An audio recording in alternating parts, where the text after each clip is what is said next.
नमस्कार दोस्तों, मैं आपका विक्रांत राय। आज बहुत दिनों के बाद आपके साथ रूबरू होने का मौका मिला है और आज मैं आपके साथ एक ऐसी कहानी लेकर आया हूँ जिस कहानी को सुनने के बाद आपको इस चीज़ का एहसास हो जाएगा कि अगर आप जाने अनजाने में भी अच्छे कर्म करते हो और पूरी निष्ठा के साथ आगे बढ़ते हो तो आपको वो भी मिल सकता है जो आपके हाथ से खो चुका है। मतलब जो आपके हाथ में था वो आपको वापस मिल सकता है। तो आज मैं बात करूंगा दो ऐसे भाइयों की जिन्होंने राजपाट से लेकर जंगलों में धक्के खाए, गरीबी देखी और बहुत कष्ट सहे और बहुत कष्ट सहने के बाद आखिर उन्हें उनका मुकाम मिला। मैं बात कर रहा हूँ रूप और बसंत की, जो कि संगलापुर राज्य के राजा के दो बेटे थे। संगलापुर राज्य पंजाब में स्थित था और आज से तकरीबन 1000 वर्ष पहले उस राजा के दो बेटे थे और एक पत्नी थी। राजा की पत्नी अक्सर बीमार रहा करती थी। बीमार रहने के कारण राजा को पता था कि उसकी पत्नी कभी भी शरीर त्याग सकती है। ऐसा ही हुआ। कुछ समय बीता और राजा की पत्नी ने शरीर त्याग दिया और प्रभु के चरणों में लीन।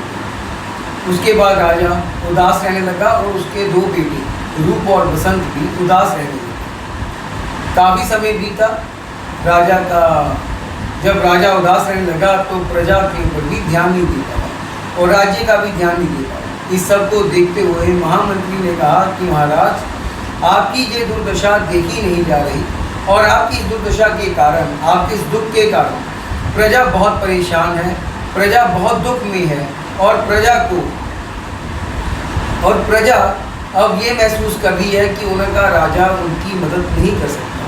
तो मैं आपको यही कहना चाहूँगा कि अगर आप किसी दुख में हैं तो आपको दोबारा शादी कर लेनी चाहिए ताकि आपके जीवन में भी खुशियाँ दोबारा आ सकें। पहले तो राजा ने नान नुक्कड़ की, लेकिन प्रजा की खुशी को देखते हुए, राज्य की खुशी को देखते हुए राजा ने शादी कर दी।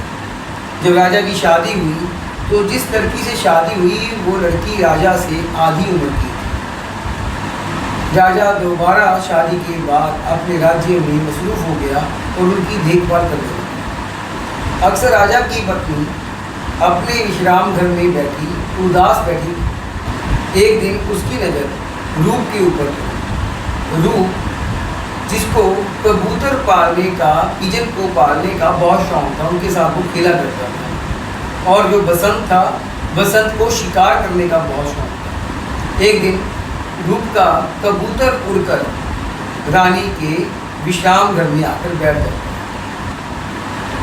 और रूप रानी के विश्राम घर में आता है और कबूतर लेके जाने लगता है। तो रानी कहती है कि तुम्हारे पिता तो मेरे से दुगनी उम्र के हैं, तो तुम मुझसे शादी कर लो और हम यहाँ से भाग चलते हैं और कहीं दूर जाकर यहाँ जीवन शुरू करते हैं।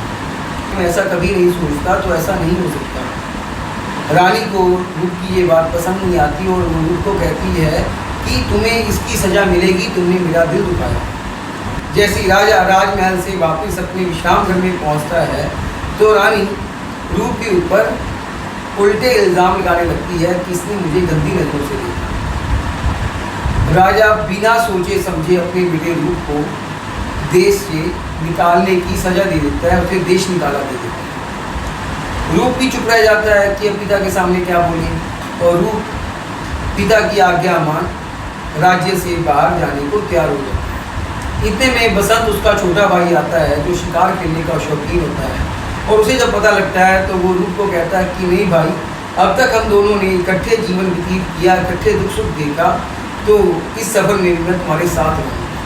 रूप के बहुत समझाने पर भी बसंत नहीं मानता और दोनों भाई देश निकाला की सज़ा पाकर उस राज्य से बाहर निकल जाते हैं। काफ़ी दूर चलने के बाद वो एक जंगल में पहुंचते हैं और उसी जंगल में वो 1 वर्ष इकट्ठे बिताते हैं। पेड़ों के ऊपर सोते हैं और पेड़ों पे लगे जो फल फ्रूट मिलते हैं उनको खाकर अपना गुजर बसर करते हैं।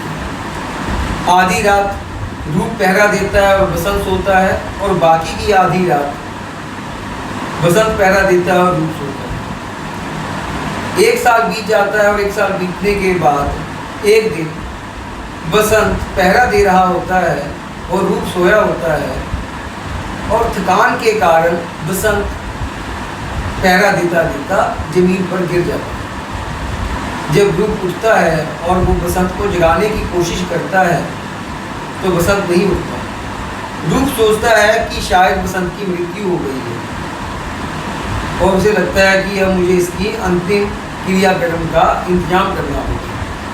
रूप अपना घोड़ा उठाता है और उसके अंतिम संस्कार के लिए सामान इकट्ठा करने निकल जाता है। घोड़े पर जाते जाते रूप मिस्र के राज्य में पहुंच जाता है। उसी दिन मिस्र के राजा की मृत्यु हुई होती है और राजगद्दी खाली होती है, और उस राज्य का एक नियम होता है कि राजा की मृत्यु के बाद जो एक अनजान व्यक्ति, पहला अनजान व्यक्ति राज्य में आएगा उसे हम राजा मानेंगे। जैसे ही रूप उस राज्य में एंटर करता है तो सभी लोग उसे आता देख उसे अपना राजा मान लेते हैं, क्योंकि वो उस राजा की मृत्यु के बाद पहला इंसान था जो कि उस राज्य में आया।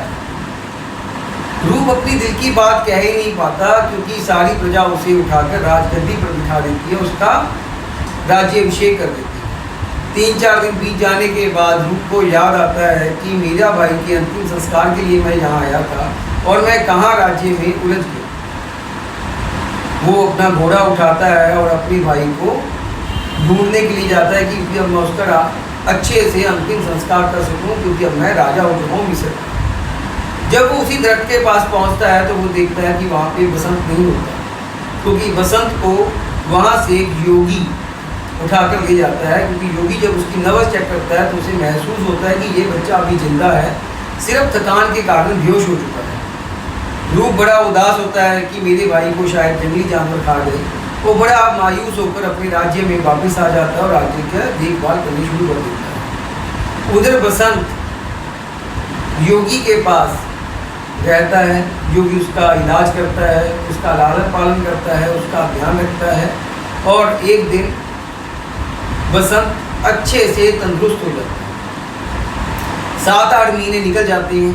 8 महीने के बाद बसंत कहता है कि मुझे घुड़सवारी करनी है, मैंने बहुत देर से घुड़सवारी नहीं की। योगी उसके लिए घुड़सवारी का इंतजाम करता है, घोड़े का इंतजाम करता है, और बसंत उस घोड़े के ऊपर जंगल में शिकार करने के लिए निकल जाता है। रास्ते में जाते जाते उसे वहाँ पर बहुत तेज आंधी तूफान मिलता है। उस आंधी तूफान में बसंत रास्ता भटक जाता है, और रास्ता भटकता भटकता उसी राज्य में पहुंच जाता है जिस राज्य का राजा उसका भाई रूप होता है। जब बसंत उस राज्य में पहुंचता है उस समय रात हो चुकी होती है, और उस राज्य का नियम होता है कि रात को उस राज्य में कोई नहीं आ सकता। जब वो बाहर पहरेदार को कहता है कि मुझे राज्य के अंदर आने दो, मैं रास्ता भटक चुका हूँ, तो पहरेदार कहता है कि भैया रात को यहाँ पर बहुत जंगली शेर घूमता है, और वो शेर रात को गांव वालों के लिए खतरा है।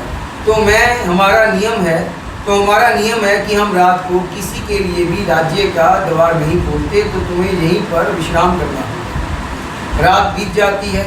आधी रात के वक्त वो शेर बसंत के ऊपर हमला करता है। बसंत बड़े जोश से उससे लड़ता है और उस शेर का शिकार कर देता है। जब सुबह दरबान देखता है, पहरेदार देखता है कि इस नौजवान ने शेर को मार दिया, वो तुरंत कोतवाल को बुलाता है। कोतवाल आता है और वो देखता है कि इस नौजवान ने शेर को मार दिया जिससे सारे गांव को खतरा था, तो अब तो इसके बहुत इनाम मिलेंगे। तो उस कोतवाल के मन में लालच आ जाता है और वो रूप को मार पीट कर कहीं दूर फेंक देता है, और राजा को कहता है कि इस शेर का शिकार मैंने किया, और उस कोतवाल को बहुत ज़्यादा इनाम मिलते हैं। कई दिन बसंत उस कूड़े के ढेर के ऊपर पड़ा रहता है चोट खाए हुए। तो वहाँ से एक धोबी और धोबन निकलते हैं। धोबी जब उसकी गुहार सुनता है तो उसे उठाकर अपने घर ले आता है। उसका फिर से लालन पालन होता है, उसको फिर देखभाल होती है, और बसंत फिर से तंदुरुस्त हो जाता है। एक दिन बसंत मिस्र के राज्य के बाजार में घूमने निकल जाता है। तभी उस कोतवाल की नज़र बसंत पर पड़ती है। उसे डर लगता है कि अगर इसने राजा को सारी बात बता दी तो कहीं राजा कोतवाल को सजा ना दे। तो कोतवाल बसंत को चोरी के इल्ज़ाम में पकड़कर जेल में डाल देता है, ताकि राजा कभी उस तक पहुंच ना सके, ना ही बसंत राजा तक पहुंचे। काफ़ी समय बीत जाने के बाद एक बार एक व्यापारी मिस्र के राजा के पास गुहार के लिए आता है।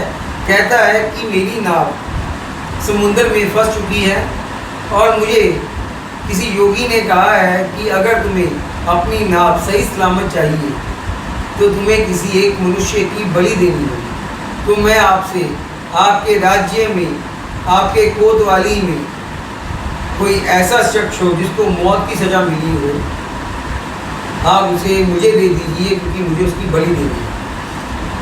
वहाँ पर वो जो मिस्र का राजा है वो कोतवाल को कहता है कि एक मनुष्य व्यापारी को दे दिया जाए।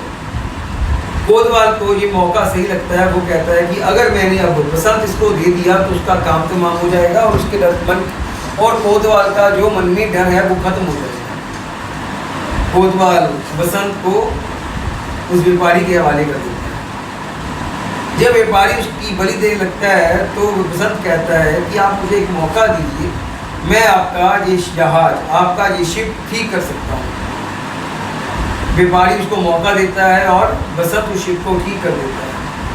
ये देखकर व्यापारी बहुत खुश होता है और बसंत को अपने साथ रख लेता है और जहाँ भी जाना होता है व्यापार के लिए बसंत को साथ लेकर जाता है। काफ़ी बार घूमने के बाद एक बार व्यापारी और बसंत किसी दूसरे राज्य पहुँचते हैं व्यापार के लिए। वहाँ पर एक खूबसूरत लड़की बसंत को मिलती है जिससे उसे प्रेम हो जाता है और उनकी शादी हो जाती है।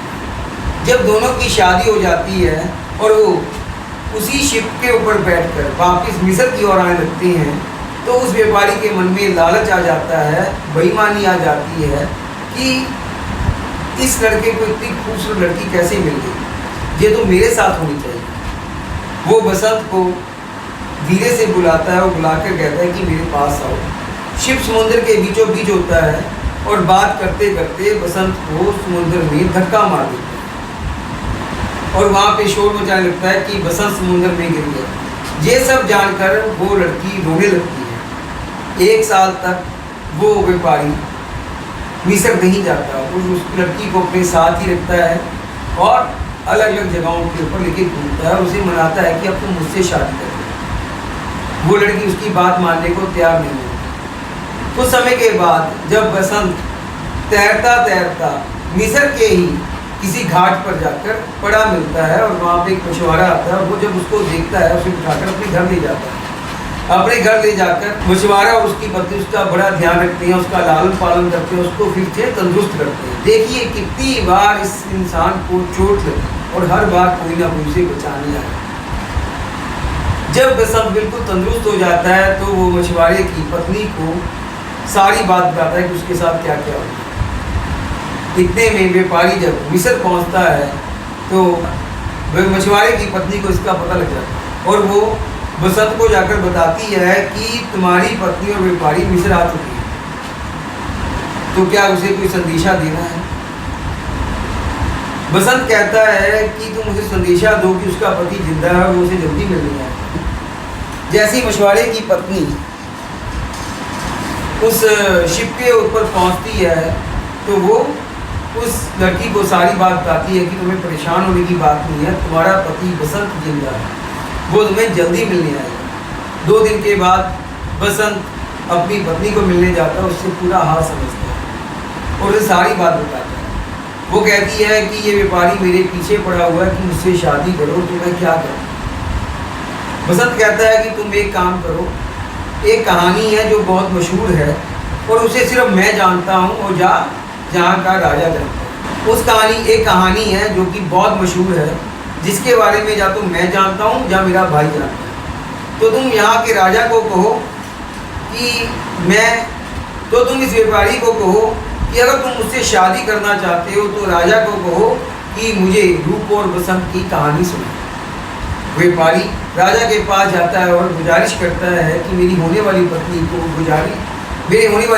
की इच्छा है कि कोई उसके लिए रूप और बसंत की कहानी सुनाए। राजा ये सुनकर बड़ा हैरान हो जाता है कि रूप और बसंत की कहानी, रूप तो मैं ही हूँ। तो वो अनाउंसमेंट करवा देता है पूरे राज्य में कि जो रूप और बसंत की कहानी सुनाएगा उसको मुंह मांगा इनाम मिलेगा। अब बसंत लड़कियों के कपड़े पहनकर राज्य में पहुंच जाता है और राजा के सामने, और वो कहानी सुनानी शुरू करता है। जैसे जैसे बसंत कहानी सुनाता है वैसे वैसे रूप के रोंगटे खड़े होने लगते हैं कि मेरे बाद बसंत के साथ कितना बुरा व्यवहार है। जैसे जैसे कहानी आगे बढ़ती गई और व्यापारी तक बात पहुंची, तब तक रूप की आंखों में आंसू ऐसे बहने लगते हैं जैसे गंगा जमुना बहती है। कहानी खत्म होते ही रूप अपने भाई को पहचान लेता है, उसे गले लगा लेता है और उसका हाल चाल पूछता है।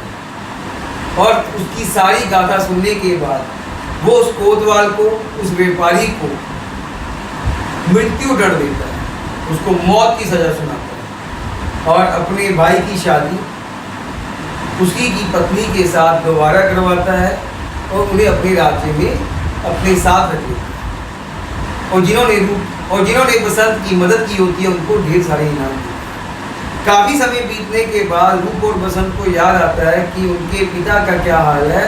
अब तो पता भी नहीं क्यों ना उन्हें मिल के आया जाए। दोनों अपने पिता को मिलने के लिए संगलापुर आते हैं। जब वो संगलापुर पहुंचते हैं तो अपने पिता के हाल को देखकर हैरान हो जाते हैं, क्योंकि उसके पिता की अब सेहत बहुत खराब रहने लगती है, वो बहुत बूढ़ा हो चुका होता है। जब वो उसे पूछते हैं कि पिताजी आपकी पत्नी कहाँ है, हमारी रानी कहाँ है, इस राज्य की महारानी कहाँ है, तो उसके पिता कहते हैं कि वो तो तुम्हारे जाने के बाद ही किसी के साथ भाग गई थी और तब से मैं अकेला हूँ। मुझे बच्चों माफ़ कर दो, मैंने उसकी बातों में आकर तुम्हारे ऊपर इल्ज़ाम लगाया। बाप और बेटा तीनों एक दूसरे को गले लगाते हैं और खूब रोते हैं। और संगलापुर का राजा अपने बेटे बसंत को सारा राजपाट सौंप देता है और खुश होता है कि रूप का भी मिस्र में अपना राज्य है। दोनों भाइयों को अपना अपना राज्य मिल जाता है और रूप मिस्र अपने राज्य में वापिस चला जाता है अपनी प्रजा की सेवा करने के लिए, और बसंत संगलापुर में रहकर राज करता है और अपने राज्य की रक्षा करता है और अपनी प्रजा का ध्यान रखता है। कर्म कर।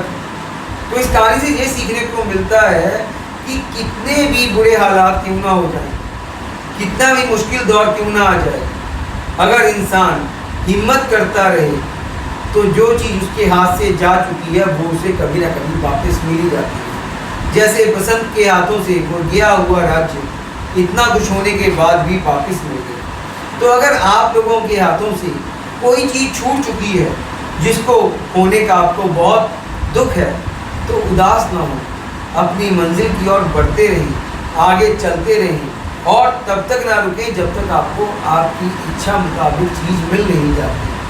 रूप और बसंत की तरह जीवन में कर्म का बहुत महत्व है। कर्म का अर्थ है कि जो कार्य इंसान करता है और जिसका फल इंसान के कर्मों से मिलता है।